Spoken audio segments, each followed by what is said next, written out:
friends, welcome back to our YouTube channel. Today is our episode number 10. So yeah, thank you for joining us today.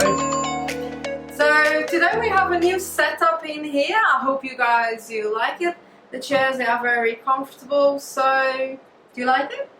Yeah, it's nice, yeah. I hope you too like these. Right, today we are talking about a case that is now on the news, actually on the BBC, and because it's a case that is obviously about social services, we would like to share with you if you still don't know about it because it was on the TV.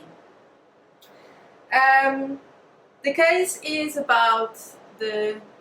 Do you want to give just a short interview? Yeah, thank you to Jane Kelly for forwarding this to us. This case is about a baby being taken at birth and then given to a fosterer who then went and murdered the baby. Yeah, so. Murdered the baby, but actually she did say to the social services that the baby was not going anywhere.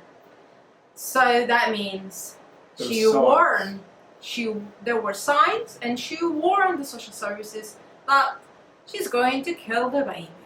What did they do? Nothing. So I would like to give details about it. So that's why I'm going to give some reading about this article in here, and then we will discuss, or even you interrupt in points that you like, if you feel like it, to do it too. So the BBC News 2 days ago by Ed Thomas, he shared it. My baby was taken into care, then murdered. Laura Corkill is the mother, and the baby is Leyland James Corkill. Laura Corkill was prepared for the birth of her son. The baby's room was newly decorated. She had even chosen the name, Leyland James Michel. Corkill was born by emergency cesarean 4 days before Christmas at West Cumberland Hospital. Mother and baby bonded straight away. Laura describes it as perfect. I remember his big bright eyes. I was happy, full of joy. I was looking forward to bringing my baby home. But 48 hours after he was born, Leyland James was taken away. The midwife who had helped deliver him came to tell Laura there was a social worker at his cot about to remove him. So yeah, if you think about that, there was a social worker at his cot. The mother didn't know about it until this midwife told her. So they potentially could have taken her baby, and she wouldn't have even known it had happened until the last moment. So these people, she didn't even get any kind of anything to say. Laura says she went and confronted the social worker, but was told paperwork had been sent to her solicitor. That's completely rubbish. They do everything without papers. I still haven't seen any paperwork, says Laura. Laura's world shattered when her son was carried away. It was 2019, and over the following years she would try to get him back. But just days after his first birthday, the woman who social workers had placed him with murdered him. Laura Corkill has never spoken out before. She wasn't involved in the subsequent murder trial. She was involved in Cumbria County Council's review into his death. She says she feels silenced. This is her story, told for the first time.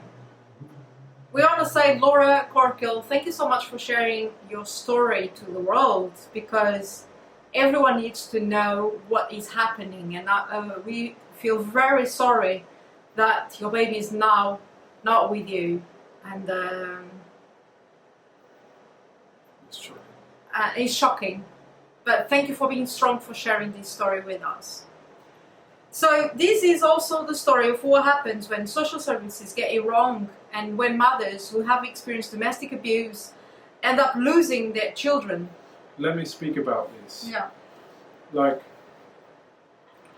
the majority of in my opinion, the majority of stories I see written about children that are taken, there seems to be a dominant point running through it all.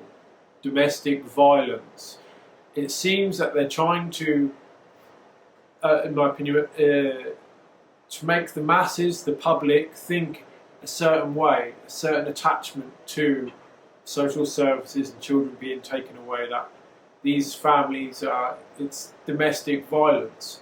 Now, Yolanda and I don't come from a domestic violent relationship, so it's not all about domestic violence. Yeah, but even these mothers, they need to be protected from the abuser, not being punished for speaking out and for asking for help. I'm not being insensitive here, I'm just talking about... The social services, they use these mothers because they are vulnerable, because they are not in a strong position, so they are abusing even more. Yeah, but I hear you, and I'm not being insensitive here.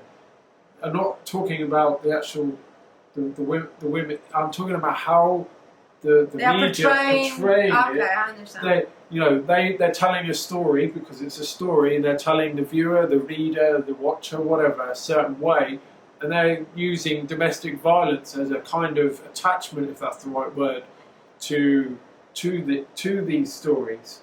That I think all children. The cases, social services, they are using all the families in the situations of domestic violence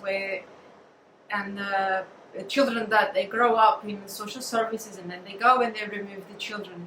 Not everyone is in our positions, not all the stories like ours, so they go and steal these children. Yeah, that's what I'm trying to get at. Yeah? I'm trying to get at that it's not all about domestic violence. Yes, that is an aspect of it, but for us it wasn't about that. They were just coming in to steal our children. They use our son, they use anything to come in. They don't care if you're having domestic violence. They use vulnerable families. Yeah, they don't care, they just want the children. Okay, so when Laura fell pregnant with Leyland James, it was a moment of hope. A time to put her troubled past behind her. She was in a good place, supported by Ashia Dreischte, I'm sorry for my English, from Women Out West, an organization helping women who have suffered domestic and sexual violence. Laura already knew what it was like to have a child removed by social services. Years earlier, she suffered domestic violence, but weeks after asking for help to remove her abusive partner from the home, her children were taken instead, her life unraveled. That's what social service they do to mothers and families. Yeah, this is what we commonly hear and read from families that contact us, is that they do this, they report somebody for violence like here, and then what do? They take the children away from the person who's experiencing the But being pregnant violence. with Leyland James was different, she says. I wanted to do anything and everything possible to make sure social services didn't get their hands on this one. I was on cloud 9. I heard nothing from social service until 22 weeks. They don't want to scare you. They don't want to tell you that they're going to take that baby. So they even do the opposite. The first social workers, she says, appeared to be happy with the preparations made for the baby at home. She checked everything over and went around the house. She had no problems. She could see from what she read in my previous paperwork that I have come a very long way. But Laura was still cautious and says she asked directly if she would be able to keep her baby. She says the woman reassured her there wasn't any reason the baby would be taken into care. I got the cot, I decorated the room in blue and white.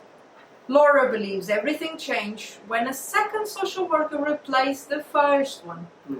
The woman wanted to know more about Laura's past, particularly her time with an abusive partner when her first 2 children were taken away from her. Laura says she was open and honest. My mind was in 2 places. I feared they were going to whip everything away, but I wasn't determined to carry on. I thought they were not getting him. Before the birth, Laura passed several parenting assessment courses. I jumped through every hoop to bring Leyland James home. Cumbria County Council has a different version of events and says in the last month of her pregnancy the plan was to remove Laura's son at birth. They say they told her these 3 times. Laura disputes this, and she says she is still waiting to see the paperwork and that she only received confirmation when the social worker was taking her son from the hospital. We have heard these in many other cases. So yeah, they're telling the truth here, a lot of truth here, the Yeah. facts. She's, So the people that they were from the women out west, that they were involved as well because it was friends with women, they were shocked when the baby was taken. Now I go up front in the article, and I want to read that.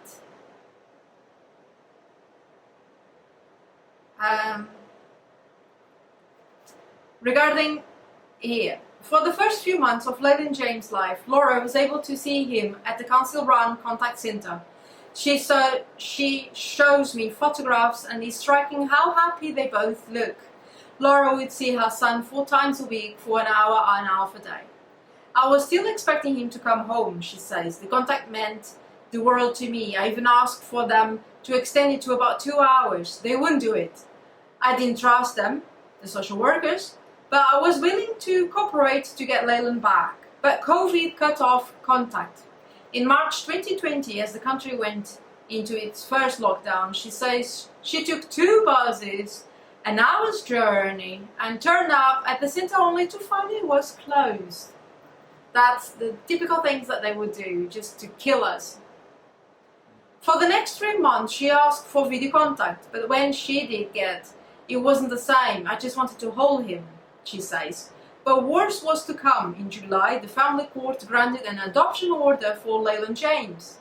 Laura says she hadn't been told that Cumbria County Council had already identified her son for adoption and had found a family to place him with months earlier. So, the mother is doing everything that they say, but in the back, they are actually getting the papers for adoption. That's what they do with everyone. So the parents, they never have a chance. They just want to sell the child. Laura, Cumbria County Council says they told Laura in April that Leyland James should be adopted. Laura disputes this and says the time she had with Leyland James in the contact center should have indicated she was able to look after her son. She thinks too much weight was placed on her abusive past and the assumption the baby would be at risk of future emotional harm. How can social workers come up with that when they had seen what I was like in contact with the baby? Laura also believes her lack of face-to-face contact with her son because of the COVID and the closure was used against her. On the 22nd of August 2020, Leyland James was formally placed with a foster mother, Laura Costel, with a view to adoption. Laura, so it's Laura Costel and Laura, so both women, they are Laura, okay? So Laura says she was meant to meet the other Laura, as she still had parental rights before the formal adoption, but the meeting time was constantly changed. She says she was given excuse after excuse by social workers. Leyland was poorly when he wasn't, or they had to work. Something always cropped up. So Cumbria County Council says it did plan for a meeting before the adoption order was granted, but everyone involved needed to be emotionally ready, and the pandemic also caused difficulties. Laura became suspicious. I thought there was something seriously wrong. I automatically thought he is getting abused. She shows me the last picture of her and her son at the contact center. It is precious, she says, her voice breaking. It is all she has left. She would never hold Leyland James again. I must say that these pictures, they are quite horrible, because a mother holding a baby with gloves, not allowing the touch, not allowing the smell, because she has to wear a mask. It is just heartbreaking that they have done this to the families.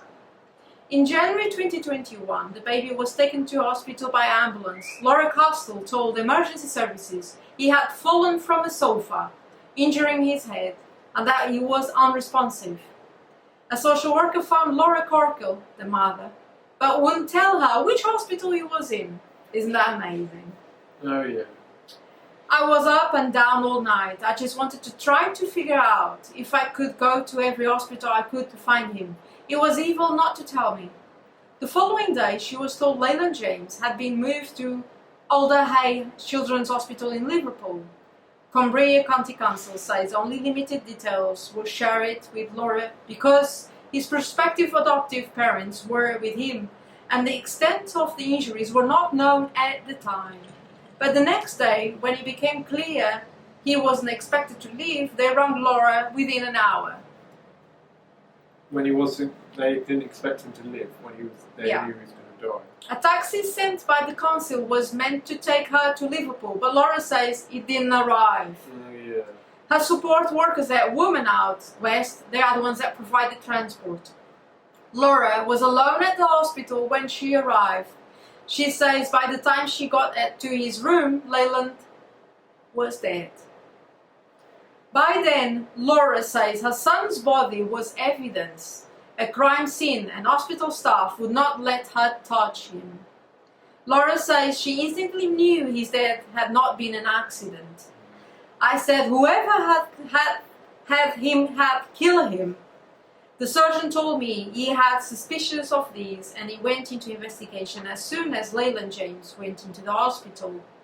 Pathologists would later say in court that Leyland James' injuries had been a classic indicator of abusive head trauma, a replacement term for shaken baby syndrome, and were of the severity seen in high-speed car crashes.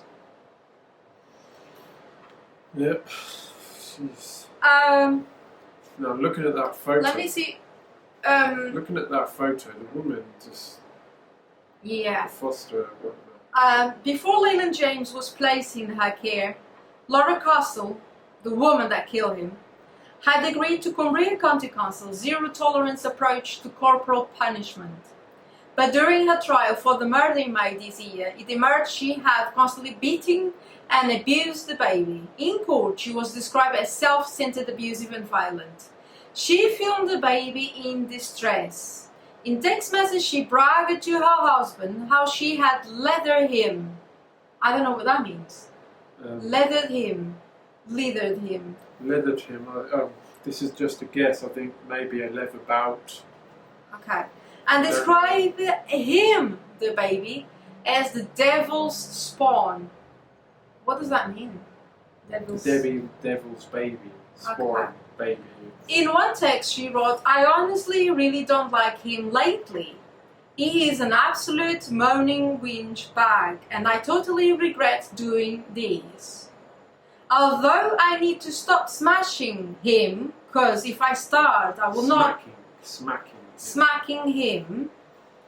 Although I need to stop smacking him, because if I start, I will not stop at one point and it's not getting us anywhere and then I feel bad. What does it mean, smacking? It's hitting. Okay. Smacking. These texts and abuse were hidden from the social workers.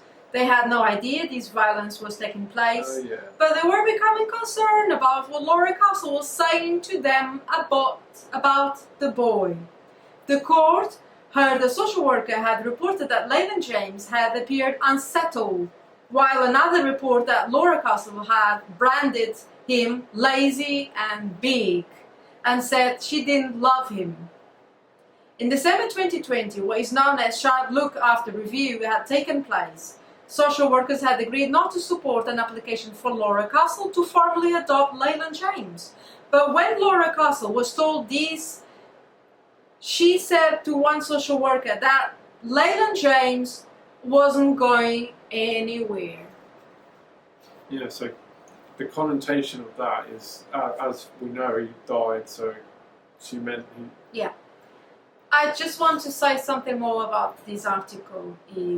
I could carry on reading, but can you find where is that part where they choose what to get on the bottom? So where is it? So the mother wanted the body to bury it. They wanted to. The social workers wanted to cremate the body. They wanted to cremate the body. Mum They took control of everything, and at the end... And she had to fight to give him a burial. Yeah. They even tried to write the eulogy. Yeah. She and says, it was... The BBC has seen a draft copy of it sent by a social worker, which includes the words, "Leyland, I am sorry I was not able to be the parent you needed." So, as if because of the same name, the mother, it makes the mother look... Completely the nasty one. Yeah, the nasty one, yeah. And the mother managed to fight this, and she wrote, "Gone, but never forgotten." So it is... so now they just say that needs to be a public inquiry outside on Cumbria, and it is important for Laura. She has been silenced and dismissed. They try to control everything, to control a lady that can't even control her own child's funeral, where his body is just wrong, and it is horrific. So everything is wrong, everything was nasty, even to get to the point to try to control what they want to write on the gravestone. On the gravestones. The eulogy might be what they say. Saying... That's the gravestone, isn't it? Yeah. What was the words? What were the words? Remind me. Just... saying, "Leyland, I'm sorry, I was not able to be the parent you needed." It is just disgusting, horrific, and the reason why I want to bring this to you is just for you to have a bit of a clue how they are, because we know that they are like these. Everything makes sense. We have seen these many times, but we want to share these with you guys so you know what they are doing. And once again, thank you, Mother, for sharing these with the world. Laura's Corkills, thank you for sharing these, and we want to send lots of love to Leyland James. And to finish, we don't know obviously where Santiago is. I want to send my love to Santiago. I know, Santiago, that I'm going to find you, and I want to believe that your guardian angel is protecting you. And please, if you have Santiago with you, and if you're watching this video, please take care of my son until the day that I'm going to take him, because he's going to come to us. I truly believe that. You can give love to him, and you will be always part of his life. But love speaks louder, and please take care of my son. Please give love to my son if you have him. Please take care of him. And Santiago, I want to tell you that we love you, and I want to believe that you will find us and we will find you. To everyone else, I'm sorry, this is a horrific story, but we believe that we need to give voice either to Leyland and to this mother for being that strong. Yes, thank you, Lord. Thank you. So, thank you for watching us, and hopefully we will bring something more nicer for you. But I'm afraid I think we still have to share these. Yeah, the things that come around us, we're seeing things, hearing about things, and they just become what we talk about on videos. So. Yeah, I think the things that need to be spoken, even if they are not nice, because that's the reality. People need to know what they are doing to families and to children, and we do this for the children. Yeah, when we're reading, I mean, we know it's the BBC. Can you trust the BBC? But there appears, in my feelings, that there was a lot of facts in there. Yeah. They released a lot of facts. Yeah. The facts of them lying, the facts being that they lied, social services lied, and prevent her and the mother. Yeah. But all of these, it looks like it's correct. Right, guys, thank you so much for watching our video. I hope that you like it some way, somehow. Leave your comments below about what you think about the story, and don't forget to subscribe, to like the video. And on next Monday at 7 p.m. we'll be here for another episode. Thank you. Bye bye. Thank you. Bye for now.